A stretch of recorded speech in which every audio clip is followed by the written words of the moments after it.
दोस्तों, एक बार गौतम बुद्ध अपने कुछ भिक्षुओं के साथ एक गांव से गुजर रहे थे और उस गांव में पानी की व्यवस्था बिल्कुल भी नहीं थी, जिसके कारण लोगों को अपने गांव से बहुत दूर पानी लाने के लिए जाना पड़ता था।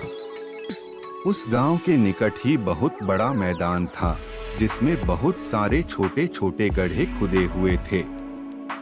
बुद्ध के सभी भिक्षुओं में से एक भिक्षु जिज्ञासावश गौतम बुद्ध से पूछता है कि इस मैदान पर जो गड्ढे खुदे हुए हैं, उनका क्या उपयोग है।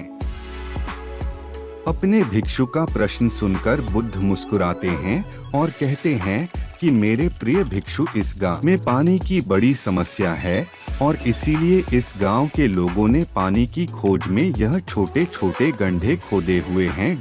उत्तर सुनते ही वह बौद्ध भिक्षु दौड़कर वहां पर चला जाता है और उन गड्ढों में पानी खोजने लगता है, परंतु उस बौद्ध भिक्षु को उन गड्ढों में एक पानी की बूंद भी नहीं मिलती। उसके बाद वो गौतम बुद्ध के पास वापस आकर पूछता है कि बुद्ध, इन गड्ढों में तो पानी है ही नहीं। उसके बाद गौतम बुद्ध मुस्कुराते हैं और अपने भिक्षु से कहते हैं कि प्रिय भिक्षु, क्या तुम्हें वहां दूर लोगों की जाती भीड़ दिख रही है। इस पर बौद्ध भिक्षु, खुदे हुए यह सभी गड्ढे पानी की खोज में खुदे हुए हैं, लेकिन एक भी गड्ढे से पानी प्राप्त नहीं हुआ है। जानते हो क्यों? क्योंकि परिश्रम तो किया गया, लेकिन सही दिशा में नहीं किया गया है। अगर ये सब गांव वाले अलग अलग 100 गड्ढे खोदने के बजाय सिर्फ एक ही गड्ढे को 100 गड्ढों की बराबर खोदते, तो ये सब गांव वाले पानी तक अवश्य पहुंच जाते। दोस्तों, मनुष्य का मन भी इस प्रकार ही है, वह एक ही समय में 100 दिशाओं में भागता है।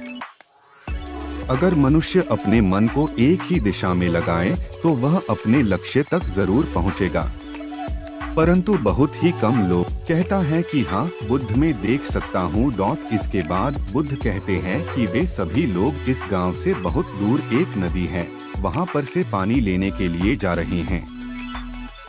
उसके बाद बुद्ध का भिक्षु बुद्ध से पूछता है कि बुद्ध, क्या इस गांव के आसपास के जमीन में पानी बिल्कुल भी नहीं है। इस पर बुद्ध कहते हैं कि पानी तो है, लेकिन इस गांव में ऐसा कोई नहीं है कि उस पानी तक पहुंच सके।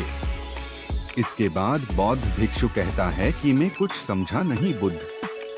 इसके बाद गौतम बुद्ध कहते हैं कि क्या तुम इस मैदान पर खुदे हुए गड्ढे देख रहे हो। इस मैदान पर इस बात को समझ पाते हैं। इसीलिए कोई व्यक्ति अगर अपने लक्ष्य को हासिल करना चाहता है तो उसे अपने मन को एक ही दिशा में लगाना चाहिए, क्योंकि कठिन परिश्रम करना बेकार है यदि उसे सही दिशा में नहीं किया जाए तो।